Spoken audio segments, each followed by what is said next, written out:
All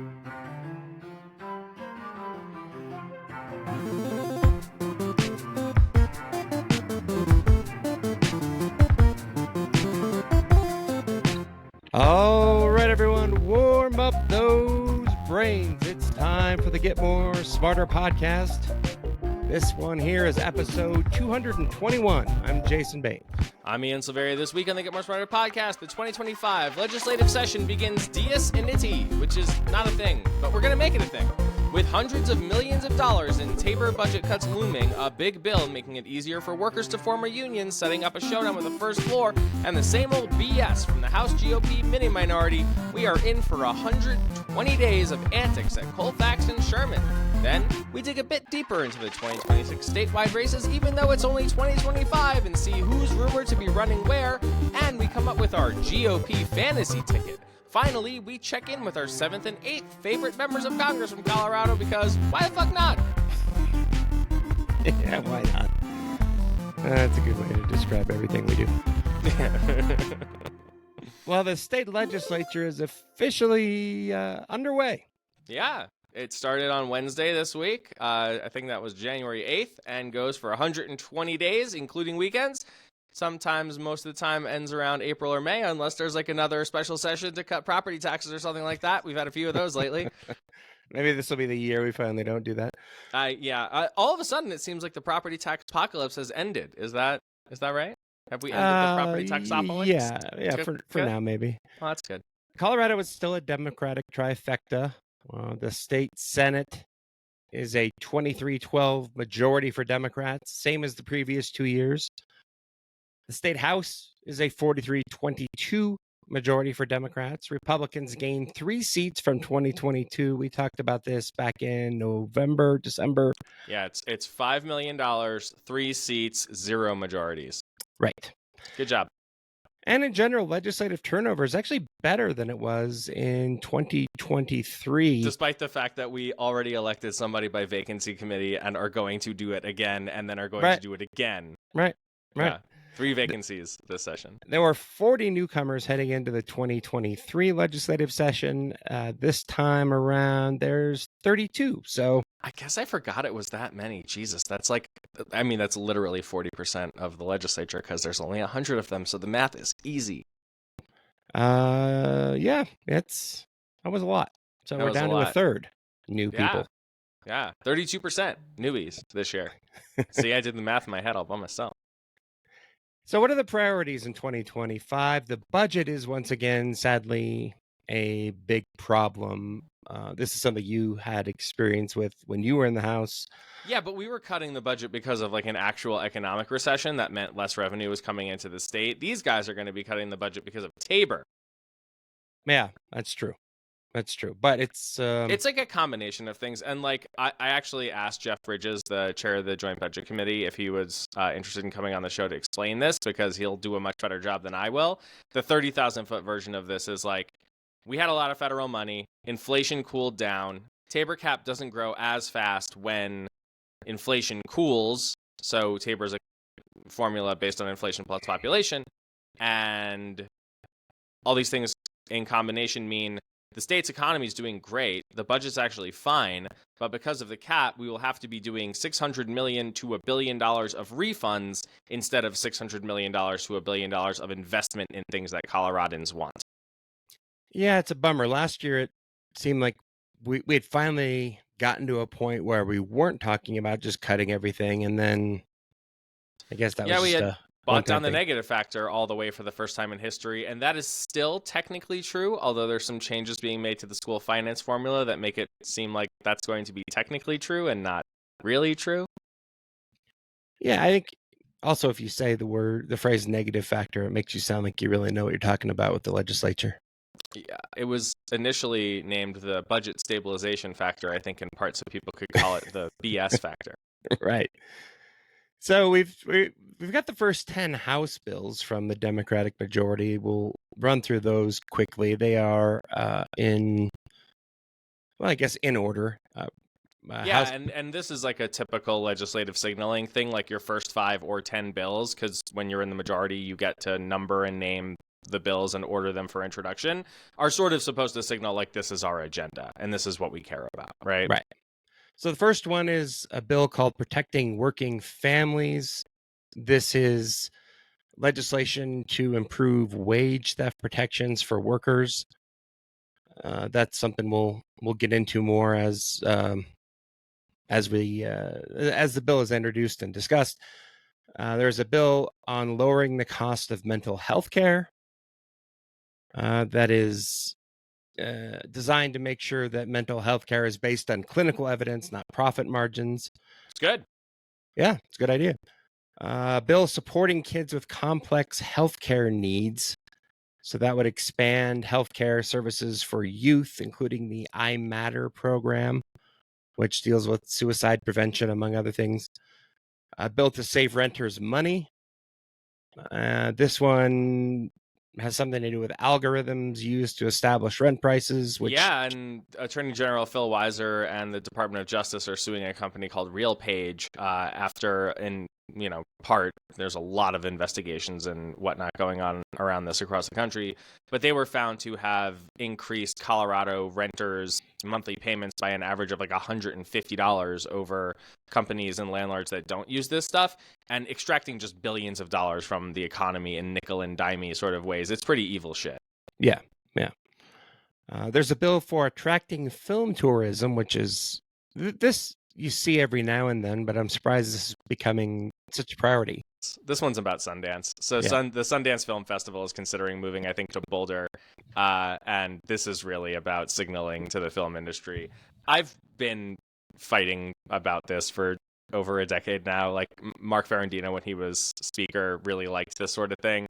I tend not to love it. It's kind of a race to the bottom to see who can like give as much tax money away to people who are already really rich in order to like attract a really wealthy industry. But I also understand that that is the way the industry works, and like having Colorado featured in more films is a net positive. It just, to me, it's a question of how much money we're giving away, and especially when versus how many jobs we're actually and when you're like cutting schools. I mean, here's the thing, like because of Tabor, when you're faced with situations like we have right now, reducing revenue just lowers people's refunds. It doesn't actually cut budgets. You're already cutting budgets to the cap.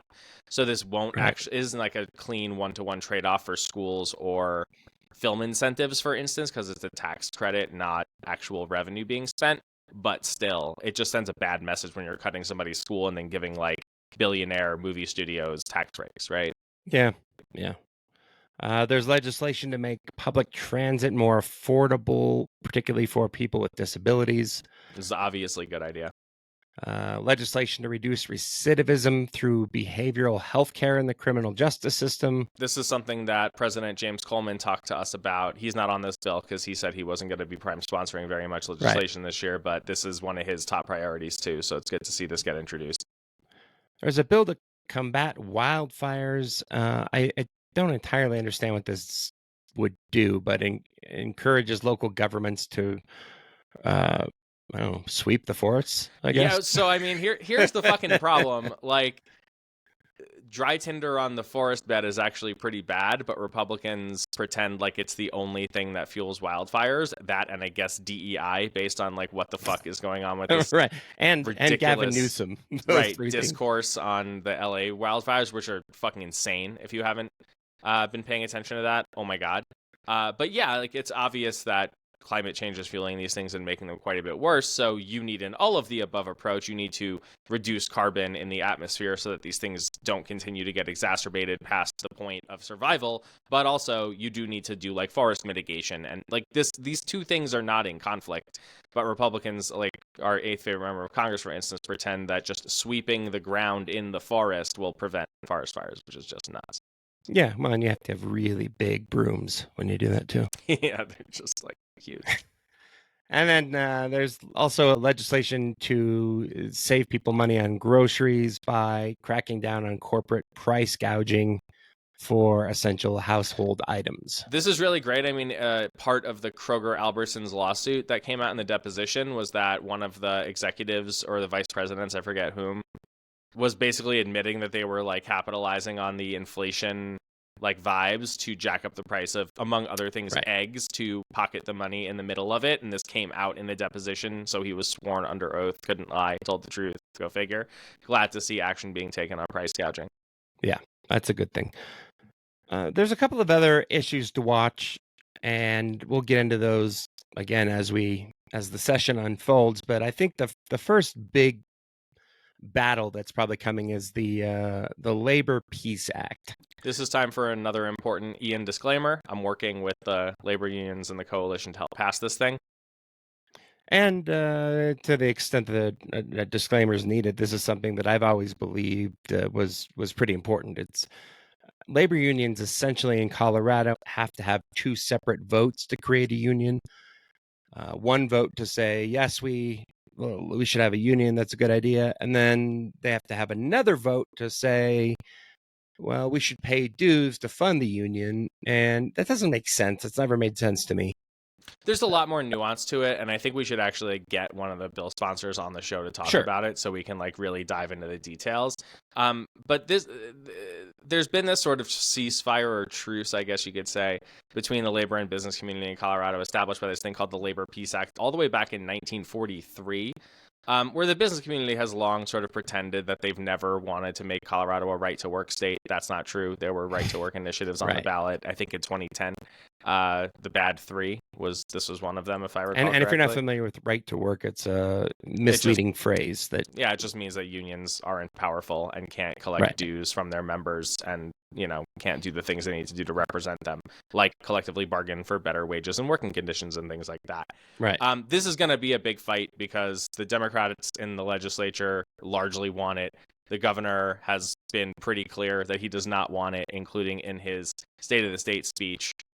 Yeah, he says here that, he'd like to find a way to get business support for this, but that's not going to happen.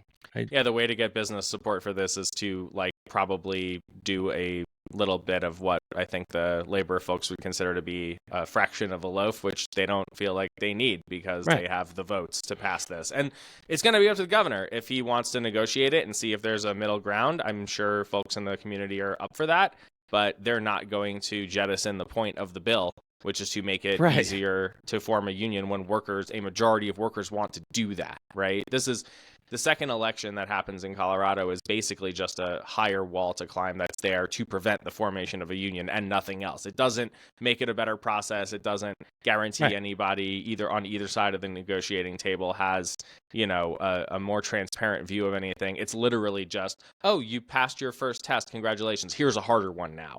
And that just makes a lot of these efforts fall apart, unfortunately. And you're seeing, in this California wildfire, people are talking about waiting for their Amazon packages to get delivered while the city's burning to the ground. Right. I'm sorry, those are not working conditions anybody should be delivering packages in. Yeah, there's not really a middle ground on this. You either require extra votes or you don't. Right. And, it seems like the labor unions want to just say, oh, look, a majority of the workers in this shop want to form a union. They should be able to. Right. That should be it. Like it is with voting for most things, except for the Electoral College. And that's a separate or the note. U.S. Senate. That's right. Meanwhile, on the Republican side, while they're in the minority, they're making no effort to show that they should ever have the majority again. 6 of the House's 22 Republicans voted against accepting the results of the 2024 election, which, of course, they participated in and won. If it worked, would they then resign? Just to remain consistent, if your resolution passed, or if you were able to kill the resolution somehow, what happens? You're not accepting the results of the election that put you in the position then to everybody vote just goes home and we're like, no more legislature. That's a way to make the government more efficient. Republicans got There Is No Bottoms, Ken Dildo DeGraff, and a few others like Stephanie Luck, Ron Weinberg, Brandy Boxwine Bradley, and new Representative Larry Suckla all voted no to certify the results of the election, arguing that because of that issue that came up with the Secretary of State's office, where some passwords were maybe available online, although not enough information that could have allowed anyone access to anything. And nobody has any proof of anything, but that didn't stop Scott Bottoms from making this inane argument. Please proceed. Representative Bottoms. Thank you, Madam Speaker. This is pretty simple. I'll just use one example. I don't think anybody in this room, and I'm not assuming that anybody in this room was not duly elected because I have no proof of that. So assuming that everybody here was duly elected, we still know the system is very broken and the laws were broken. When the passwords were released, they were released to every county except one. I don't have no proof that any of those passwords were used to do anything. Nobody else has proof of that. But I think it would be naive to assume that at least one person did not change at least one vote. And that means that laws were broken and there should be legal criminal investigations into the Secretary of State's office about this whole thing. And therefore, I'm very uncomfortable certifying this election. I have no proof that anything happened, but probably laws were broken. So I have no proof that anything happened, but definitely somebody changed votes. Right. Using half a password that was on a spreadsheet that nobody knew about until the last fucking minute. Man, there's been investigations that have already taken place that have shown that nothing happened. But again, to your Nothing point, could happen. It was one half of an operating system password. Like, you need the other half. You need physical access to the machines. We've talked about this before. It's just a bad faith argument. Or it's an argument from ignorance, which is also possible here. And again, to your point, if you refuse to certify the election, you should just go ahead and refuse to be sworn into office, frankly. Yeah. And Marshall Zellinger of 9 News actually brought this up with House Minority Leader Rose Puglisi. Check out this brief interaction. Did correctly. House Minority Leader Rose Puglisi defended the 6 members of her caucus questioning the results while also defending the results. We're proud of the results of this election and that we were able to gain 3 seats back. How can you say both? How can you be proud of the election and have some people say, I don't think it should have been certified? Well, I've got people in my district who also think that El Paso County, which I represent, there are people who are questioning some of the processes that were used in this election. That makes no sense. Of course not. And you can tell, like, the hamster wheel is spinning in the brain, being like, "Oh, that's a good point. Not really sure about that." And she just goes like, "El Paso County." Yeah. Some people are questioning the results there too. It's like, Yeah. Big surprise. So, yeah. All right. Well, you know. Point taken. She used the El Paso County card. We've got nothing to say to that. You got us there. Jesus. The first day, like the first hour, this nonsense happens. I'm sure there's going to be plenty more of that to come. We'll get to that as it unfolds. Meanwhile, let's talk about some of the other statewide races that are open in 2026. In our last episode, we talked a little bit about the race for governor, and this is going to be a busy election cycle. We've got U.S. Senate, and then Attorney General, Secretary of State, State Treasurer, along with governor. A lot of potential candidates still thinking through most of these, but we can give you some early names, and you can keep an eye on the big line at coloradopolls.com to try to keep up with some of this stuff. This is basically like the resource that everyone uses in the state to like figure out sort of where things are, even this early. You go to coloradopolls.com. It's up here in the top. You can scroll through the races, or you can just click see the full big line and go through them. I'll take this screen share off, but we can just go through them one by one here if you want. Yeah. And remember again that Democrats have swept all statewide races since 2018. In 2022, every single statewide race was won by a double-digit margin. This is not likely to change in 2026. So, for example, the U.S. Senate, John Hickenlooper is running for re-election. You can write it down with a Sharpie. You can get a tattoo if it makes you happy. He will be re-elected. Yep, and like he might get a token challenge from someone on the far left saying, blah, blah, blah, blue state, blah, blah, blah, need to be more leftist. Yeah. And he will run them over with a truck, and that will be the end of that. It won't matter. Nope. Most of these races, again, will be decided in a Democratic primary, including probably the race for Attorney General. This one is wide open. I haven't heard a lot of people really discussing this quite yet. It's the kind of thing you typically see local district attorneys may be interested in this kind of a race. Somebody like Michael Doherty in Boulder County, Alexis King in Jefferson County, Brian Mason in Adams County. Alexis King, friend of the pod. Yeah, friend of the pod.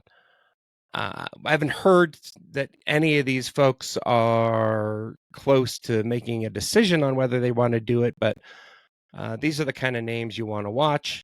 There's also a rumor that Jenna Griswold, if she decides not to seek the governor's race, might end up running for AG as an attorney. She'd be qualified to do that too. That's right. That's right.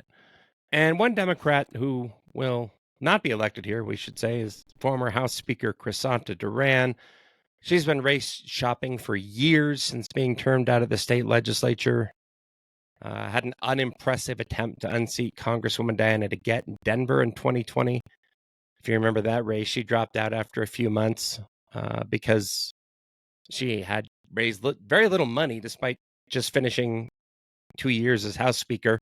I mean, it was like not a great idea, right? Like you don't have your next office, you don't have a state Senate seat open, or you don't have a congressional seat open, so you primary the sitting congresswoman who's been there for 2 decades because right. Why? Because just because, and that didn't go anywhere. And no, she never passed like the Jason Bain primary test, which is you have to make the case to fire before you can make the case to hire, and there was never a case to fire being made, which is why she ended up dropping out of that race, probably. Right.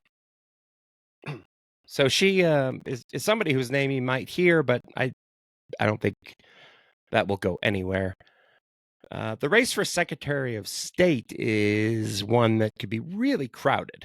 Yeah, it might be. It's one of it could be seen as like a stepping stone sort of office if you're looking to run for a higher office later on. SOS, of course, is really important. You manage all the business filings, nonprofit regulations, lobbyist registrations, and elections, most importantly, including campaign finance in the state of Colorado as Secretary of State.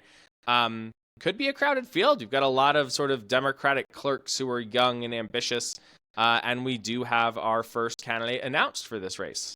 Yeah, current Jeffco clerk and recorder Amanda Gonzalez has jumped in the pool. Clerk of the pod. More on her in a moment. Former Jeffco clerk and recorder George Stern is considering this. Yeah, he got a little write-up in Colorado politics, so we know he's at least thinking about it. As is state senator, friend of the pod, Jesse Danielson, state senator, friend of the pod, Jeff Bridges, and former state Senate president Steve Fenberg might actually also be. I think we should say that none of these people have told us explicitly they're thinking about running, but this is sort of like what's out there in the soup. Yeah. These are all rumors, and this is one I would expect we'll end up seeing 3-4 different candidates in a Democratic primary. And it could be one of those where like 3-4 turns into 5-6-7, turns into 8-9-10, just depending on what happens. And I mean, Colorado SOS is really important because we're sort of the gold standard election system in the country, and making sure that you have somebody who can fight back against like the real wacky conspiracy types in the state on the right here. I guess like Rose Puglisi and what's his name? Scott There Is No Bottoms. Pretty important stuff. There's also a Republican in this race, likely, and it hasn't formally announced, but it seems from the rumor mill that Sherry Davis, the Douglas County clerk and recorder, is very interested in getting into this race. So that would make some sense. Good for her. I mean, it's funny because like we came from an era of, yeah, the Republican, whoever they are, is just going to win, to, yeah, the Democrat, whoever they are, is just going to win, like like overnight. Like in 2014, it was just whatever Republican on the ballot is going to win. Oh, it's Scott Gessler. I guess he gets to be SOS. Right. Or, oh, it's Wayne Williams. I guess he gets to be SOS. And then here we are after 2018, where it's just whatever Democrat wins the primary is most certainly going to win. That's wild. Then there's the office of state treasurer, where friend of the pod Dave Young is term limited. A couple of people are looking at this one. Jeffco treasurer Jerry DiTullio has been officially running for a while. I think it's fair to say he doesn't have the best reputation, and I would be overshadowed by some stronger Democratic candidates. He's allegedly raised quite a bit of money, but we haven't seen any reports yet, so hard to, definitely report that as fact. First quarter ends in March, I think. So we'll see what that looks like at that point. And the other name that we've heard kind of swirling around there is State Representative Brianna Titone, who I think would be a really strong challenger and is just a great campaigner, won a really tough seat in the legislature, runs really good bills in the state house, and I think it's just really would put up a real good fight for this. And on the Republican side, there are reports that Kevin Grantham, the former state Senate president and Fremont County commissioner, might be interested. We heard that, though, in 2022, and he didn't ultimately run. But now that Grantham's it's an not open a dummy. seat. I mean, he knows that running statewide as a Republican is not the easiest endeavor these days in Colorado. So you wanted to play a quick round of prognostication on the Republican side, and I got to admit, I don't know what to say. This is almost about most of partially these. why I wanted to do it, because I don't have great ideas for this, and I actually forgot this is how Right. blue Colorado has become. I didn't even have U.S. Senate on here to begin with because it's just going to be John Hickenlooper. So let's, off the top of your head, if you had to pick the strongest Republican candidate for any of these races, starting with let's start with treasurer and then we'll go up the ballot. Who would you pick? Kevin Grantham would be a decent candidate, I suppose. I mean, he's got some name recognition, probably. Former state Senate president, rural Republican, cool Creepy beard. mustache. Doesn't well, we have different opinions on this, I see.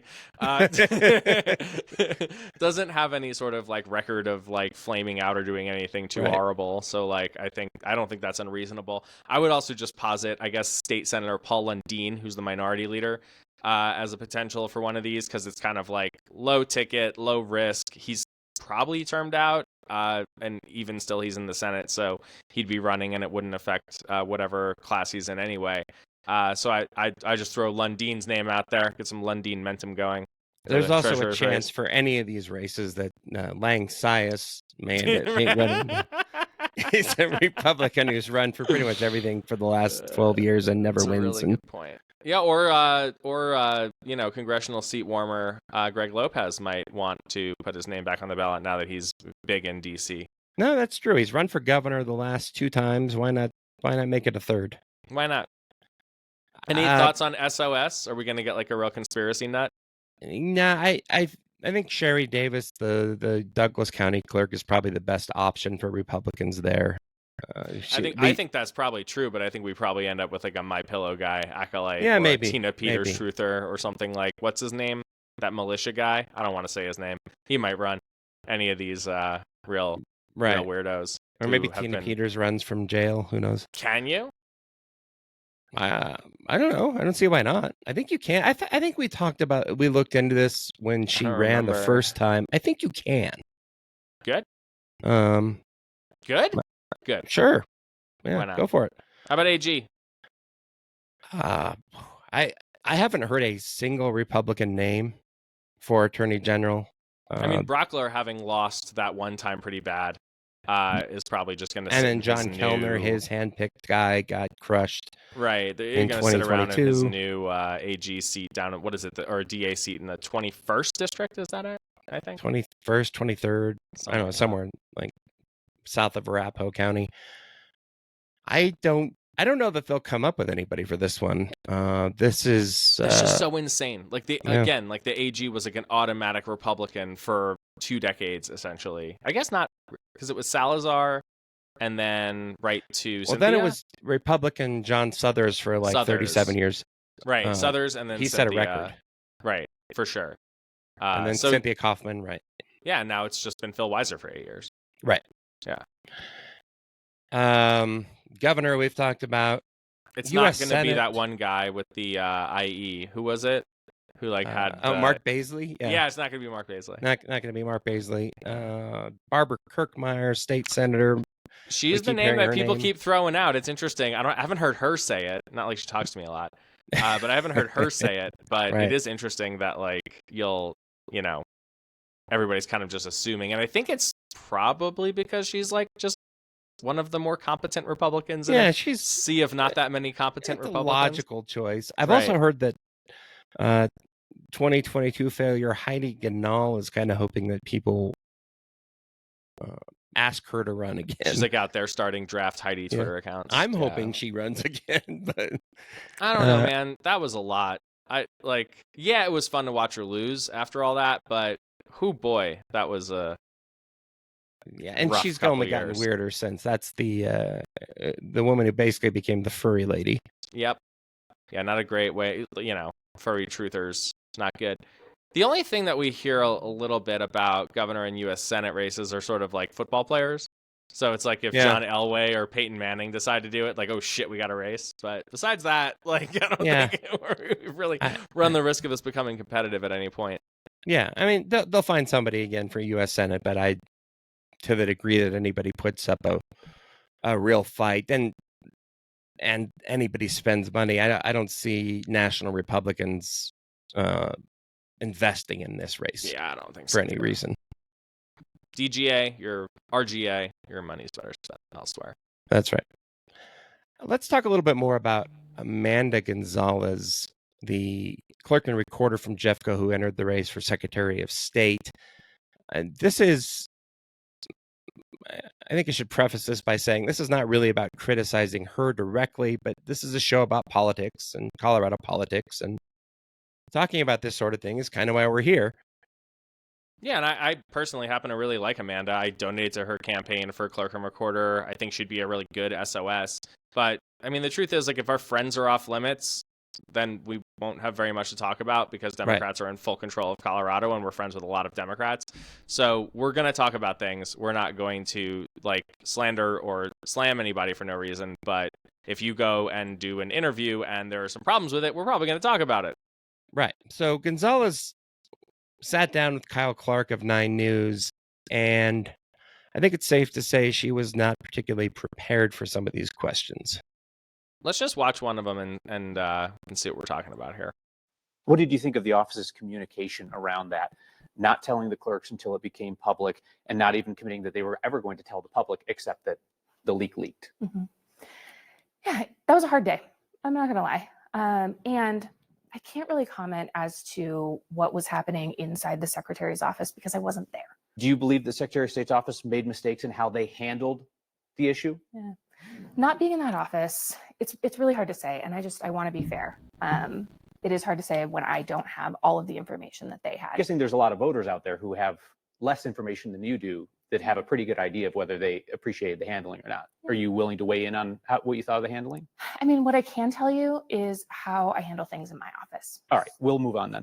You're running for Secretary of State, and you're not willing to answer questions about the office of Secretary of State. So for what it's worth, I actually don't think that's the worst answer in the world. The problem is you have to have more for the follow-up because Kyle wasn't going to let it go. And instead of just reiterating it over and over and giving him the like, okay, you're not going to answer the question, let's move on out, which just this is of course great luck.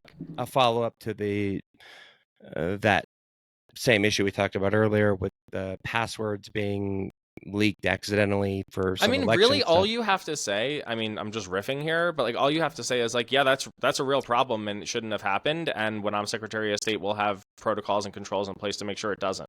And I think there should be more transparency, yada, yada, whatever. Yeah. Right. I mean, like, if the first one doesn't work, you do have, like, a truthful follow-up, right? Yeah. And you should. Yeah. I mean, this is something that Kamala Harris ran up against when she was interviewed in the race for president. You knew that the issue was going to come up. You knew that reporters were going to say, well, do you agree with X thing that President Biden did? Well, it was that Anderson Cooper clip, right? Which is like, hey, what would you do differently? Which is like the first question you should do in interview prep every single fucking time when you're running for anything. What are you going to be doing differently than the last guy? And the answer I think Harris gave was essentially, like, nothing comes to mind. It was like that. Right. Yeah. Not great. You have to have something. And it can be somewhat superficial. It can be not the biggest thing in the world, but like nothing is an answer that people remember and go, ooh, especially when you're running to replace a guy with like a 37% approval rating. Right. And then there was another interview question for Gonzalez. I think this one was actually worse. So we had billboards, we had Facebook ads, we did all those community events that I mentioned. And so there was a billboard that was a portion of that strategy. We looked at data from national sources that said that election officials were the most trusted sources in accurate information, and that we want every single voter to vote. And in this case, we also want them to vote early. We knew from 2020 that unprecedented things can happen, and I want to make sure that every voter votes and has their ballot accurately counted. And so we put up a billboard that had my face, because all of the data said this is the trusted messenger, and here's accurate information about when you need to vote. Oh, and please vote early. And so I am. The billboard didn't tell people to vote early, if I'm not mistaken. It said that when the. I believe it had a vote deadline. Okay. But yeah, your office's explanation was that people need the message to vote early, but the billboard with your name and face actually didn't say that. Okay. I don't. Yeah. I actually thought that was a good answer. I wish the billboard did have the early vote thing on it. So, because that's true. Like, I've seen the same research that shows that your election, like your local clerk and recorder, is actually a trusted messenger for this. But it didn't answer the original question, which she could have answered one of two ways. Either no, I'm not gonna, and that would have kind of ended it. Or, yeah, and just like my predecessor, Jenna Griswold, just like her predecessor, Wayne Williams, just like his predecessor, Scott Gessler, like, you could have just gone back in time and said, everybody does this because we're the trusted messengers and because there's a lot of people out there spreading misinformation. Like, that would have been just fine. But this, I don't think, solved the problem. Yeah, I think I probably would have just said no. I think like, you're that'd not be going to easier. do it. Yeah. Yeah. Yeah. And maybe we shouldn't. Yeah. Well, it's something that came up, again for Griswold last summer when they were running ads. She and Wayne Williams were running ads together, and I think it's something that other people have done before, and I don't think that makes it a reason to do it again. I did like the bipartisan ads, though, with Williams and Griswold, because it did show, like, our elections are safe and secure, and that's important. But it's a fair concern to say, should we be using taxpayer money to raise people's name ID like that? And yeah, and like you could do it a different way too. You could have, like, if you insist on having yourself and your counterpart, fine, but you can also have like a Democratic clerk and a Republican clerk, and like promote the people who are the trusted messengers in this like there's other ways to do this without making it seem like you're literally spending tax dollars to get, like, Walker Stapleton gave himself $1 million Super Bowl ad. We all thought that was trash and trashed it appropriately. Right. So like the logic has to apply everywhere. Well, and you could also just say, if you're going to do that, you raise the money separately. Yeah, sure. For it. So anyway, if you're going to jump in the pool for a big statewide race, make sure you got your suit on and your floaties and you're really ready to go swimming, I guess would be the analogy. As tortured as it may be. Yeah, it's... Let's talk about President-elect Trump. God. We've said this before, but the best thing about not having 4 more years of Donald Trump would have been not having to talk about Donald Trump for 4 more years. But here we fucking are. Yeah, he had a strange press conference earlier in the week at Mar-a-Lago that included a bunch of weird ideas. The one I really wanted to highlight is something we've laughed about for years, but Trump now seems really, really serious about trying to acquire Greenland. And I didn't realize this was such a big deal to him. We on the last episode, you reminded us that Tom Steyer back in 2020, I think, was talking about this already. So yeah, and then it's like, okay, well, really, what kind of tariffs like would hurt us if we like actually did them to Denmark? And it turns out it would really suck. Yeah. Trump is threatening to put huge tariffs on Denmark if it doesn't just give us Greenland, which is absurd. And but like it does this dumb thing where it's a dumb conversation. It feels like a distraction, but he might actually be serious about it. So you actually have to analyze it and you actually have to talk about it. and he might be talking about doing it with force, which is also really fucking bad because we shouldn't be talking about taking territory or conquering nations in 2025. Well, Trump says, quote, they should give it up because we need it for national security, unquote. Well, now that you put it that way. Okay. Give us your country. Why? Because we need it. I see. Oh, well, never thought about it that way. There you go. Hey, of course, he's still not really understanding tariffs and the fact that all that tariffs do is hurt the American consumer. Denmark has a population smaller than New York City, but it is a huge trading partner for the U.S. It's home to Novo Nordisk, the maker of Ozempic and Wegovy, the popular weight loss drugs that I think would not make people happy if they were suddenly 30% more expensive. I mean, they're already fucking expensive, right? From what I understand. So, yeah, I agree. Denmark is a leading supplier of hearing aids to the United States. It's also the home of Legos. So if you're not in favor of raising the price of Legos, you're not going to be happy about this. As the dad of an almost 5-year-old boy and a soon-to-be 0-year-old boy, the Lego tax would really suck for us specifically. Yeah, not a good idea. Trump is also talking about renaming the Gulf of Mexico to the Gulf of America because that's important. Again, like another distraction, another bunch of bullshit that everyone feels like they have to cover, and they will. And it's just so bleak and dark, and it sucks. And to me, this one's like, I don't know. You want to change? Whatever. I don't care. This is dumb. I found this picture on Reddit, and I put it on Blue Sky, and this is the first 9 days of 2025. Going well. It's going well. It's going great. All right, let's talk about our 8th favorite member of Congress from Colorado. Lauren Boebert wants to eliminate the ATF because of course she does. Because yay guns, I guess. I didn't even see this. Jesus. Her bill titled Abolish the ATF aims to, quote, safeguard Americans' Second Amendment rights and protect law-abiding gun owners from the relentless bureaucratic overreach of the ATF. And then Boebert says, quote, I cannot imagine under any circumstance or administration where the ATF serves as an ally to the Second Amendment and law-abiding firearm owners across America, unquote. Yeah, you know what it's designed to do? Not that. Holy shit. Like, you don't want any agency in the country to make sure that criminals aren't getting their hands on firearms. Like, you don't want that to happen. Like, you want rampant arms sales from the black market to gangs and criminals and people who you seem concerned with all the time. Really? Right. This is your plan?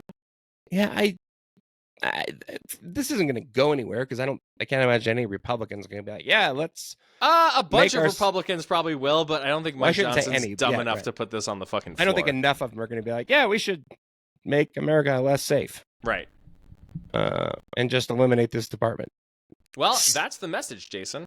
Such a weird idea, and this is one of those things that the far right, no compromise gun groups like Gun Owners of America want. And so, yeah, it's very Ruby Ridge-y, very Waco-y, very weird stuff here going on. Like, no one's talking about this. No. Weren't you talking about eggs? Where's your egg bill? Yeah, where's the eggs? All right, now let's now that we've talked about our 8th favorite member of Congress from Colorado, let's do number 7. We're just banging down the list here. Gabish Evans is one of the most vulnerable Republican members of Congress in 2026, and he's already started his journey toward retirement. Gabish was a key vote. We encouraged him not to unpack his boxes quite yet because he's not going to be there for very long. Gabish was a key vote to make sure that Mike Johnson remained House Speaker. Listen to how Ryan Schuling of KHOW Radio sets this up very poorly for Gabish.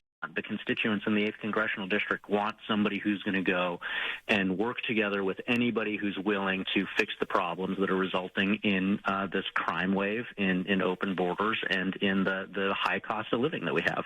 And for those of you who reside in the 8th Congressional District, who listen to this program, who helped Gabe Evans win, think about this. Had he not won, then the Thomas Massie vote alone would have derailed the speakership for Mike Johnson, and we might still be going through that chaos. So on that alone, It's just a miracle that Gabe Evans got into office there, was able to cast that vote, was able to represent the 8th Congressional District. We're just so happy to have him on.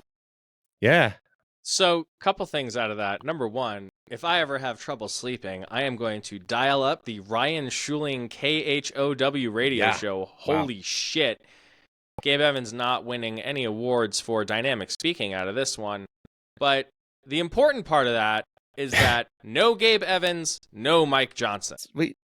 Gabe Evans is the reason Mike Johnson is speaker. That may not age well. When these guys are cutting Medicare, Medicaid, and Social Security, when they're giving tax cuts to billionaires, when prices go through the roof with Trump's tariffs that they're either going to vote for or tacitly support, we're going to be really glad we have that clip. And Gabe-ish is not. All right, let's do a couple of quick hits, and then we'll get out of here for the week. File this one under no shit, Sherlock. Nah. President-elect Elon Musk and his government-cutting fantasies are running into a predictable wall that we'll call reality. Musk told political strategist Mark Penn in an interview broadcast on X that he's not really going to be able to cut $2 trillion after all. So they can't lower prices. They can't cut the budget. They can't. What can they do? That they said they were gonna. I don't know. Here's that clip. Looking at that you think will be successful. Do you think the $2 trillion is a realistic number now that you're looking more closely at it? Yeah. Well, I think we'll try for $2 trillion. I think that's like the best case outcome. But I do think that you kind of have to have some overage. I think if we try for $2 trillion, we've got a good shot at getting one.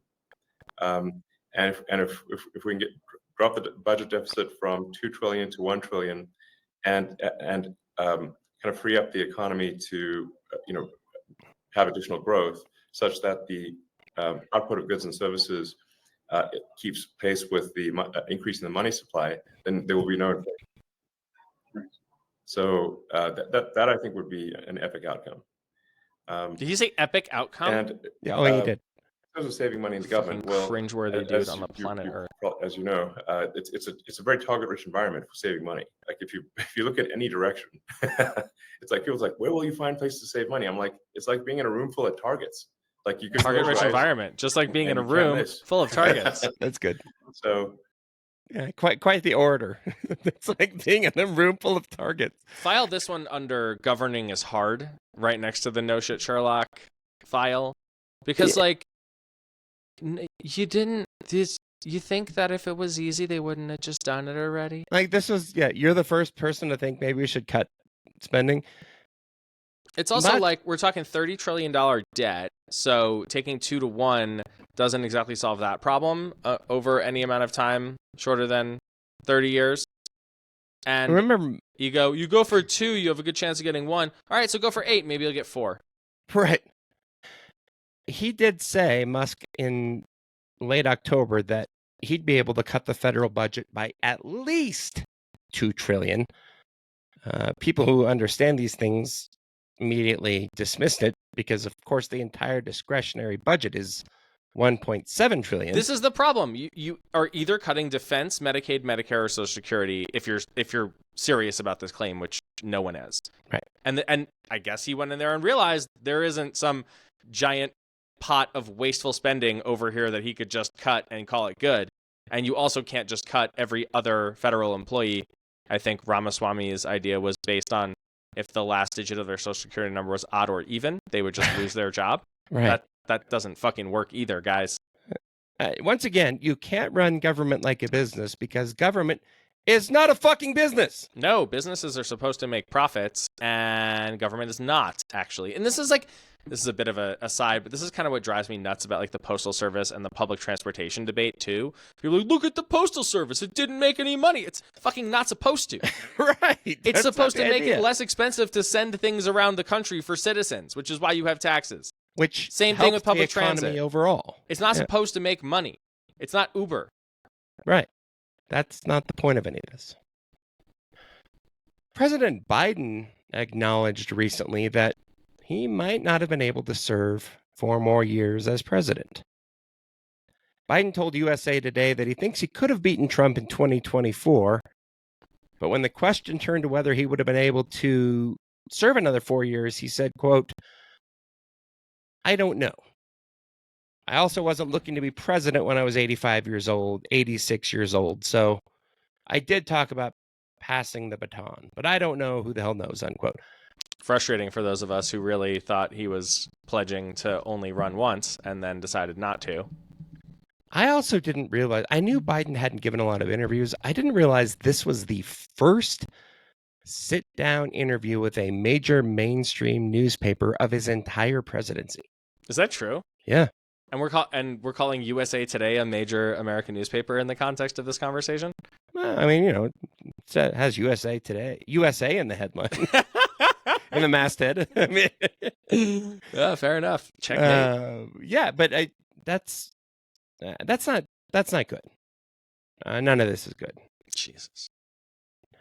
We've got I don't know, hopefully some news about a House proxy vote that Ian's wife of the show, Brittany Pedersen, has proposed in Congress in order to make it a little easier for people who are parents. What's going on there? I don't know if we've talked about this or not, but we're having another baby.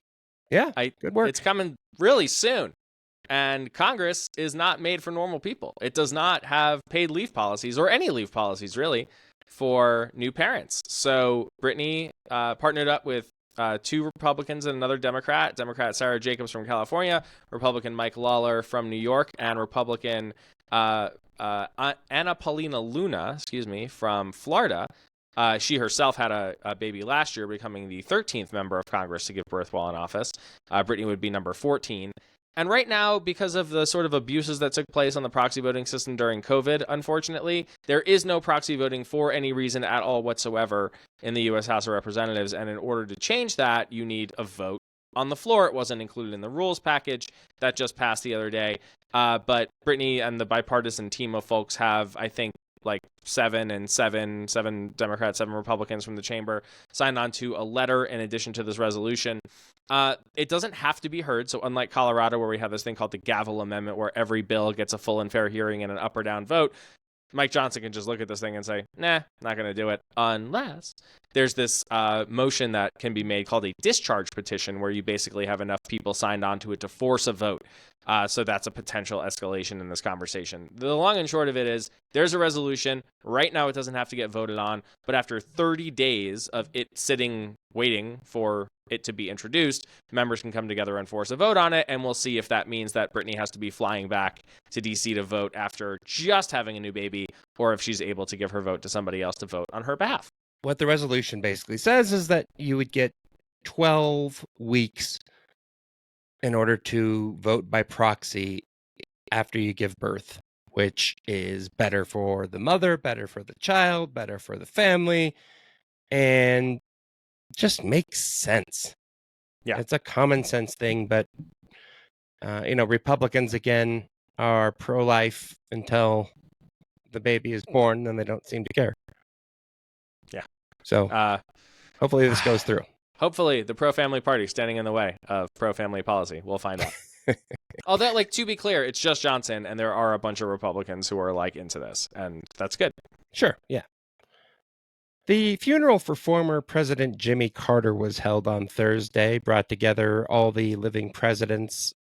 It didn't stop Republicans in the House, however, from being a bunch of assholes. Republican Congressman Max Miller of Ohio was talking about some bill or something about sanctioning the International Criminal Court, and he got a smackdown from Democratic Representative Jim McGovern of Massachusetts. Take a listen to this exchange. Or the people of Israel. They need to call this what it is. Anti-Semitism. That's what this is. That's what the ICC is going after, and that's what you're condoning from the gentleman of Massachusetts. And I see the support on the other side of the aisle with all your colleagues sitting next to you, fighting right alongside. I yield back. The gentleman yields back. The gentleman from Florida reserves. The gentleman from Massachusetts is recognized. Two things, Mr. Speaker. To the gentleman who just spoke, the reason why my colleagues are not here is because the Republicans scheduled this debate during President Carter's funeral, which I find to be incredibly disappointing, given President Carter's stature in this country and his commitment to human rights. What a bunch of dicks. I mean, scheduling a vote during a funeral of a former president. I mean, can you imagine the outrage if once Donald Trump dies, he's not invincible? It will happen. If they scheduled some important vote. Well, during and for this guy Max Miller to be like, well, none of your colleagues are here in support. Yeah, because they're at the funeral. Yeah, dickhead. that's some shitty bad faith stuff, isn't it? Unreal. And finally, our gibberish of the week, as we've been previewing for the last couple episodes. Everything old is and dumb is new again. And still dumb. And still dumb. We're back to Donald Trump talking about sweeping the floors of the forest. Here's Sean Hannity of Fox News. Now, this was not Donald Trump's only warning to California. Back in 2018, during his first term, with Governor Newsom standing right beside him, well, President Trump urged the state of California to manage their forests and cut back the brush. Common sense, the science of forestry. Take a look. We get all of this cleaned out and protected. We got to take care of the floors, the floors of the forests. Very important. You look at other countries. The floors of the forest. You forget about how dumb that was. But again, forest management important. Climate change is the reason why these things are as bad as they are now. Yes, and the floors. My God. All right, that's it for us this week. The Get More Smarter podcast is a production of ColoradoPolls.com and the Bighorn Company. Your hosts are me, Ian Silveri, and America's dad, Jason Bay, who somehow figured out how to engineer and produce this thing. I make the video version. Megan does a lot. The phenomenal Breakmaster Cylinder made the theme song. Get your shots while you still can. Subscribe on Apple, Spotify, or wherever you get your podcast. Rate the show and leave us a review on Apple Podcasts. If you got more smarter, it actually helps a lot. Go to YouTube and subscribe to the channel there so you can see our pretty faces while you listen to us talk. Find us at GetMoreSmarter.com where you can sign up for bonus content in our Substack. And please send all your angry and non-angry rants to angryrants at GetMoreSmarter.com. Thank you so much for listening. Find us on Blue Sky and YouTube and nowhere owned by, I guess we're on Instagram still. That's billionaire shit. YouTube's also billionaire shit. Look, it's not perfect. We'll see you next week.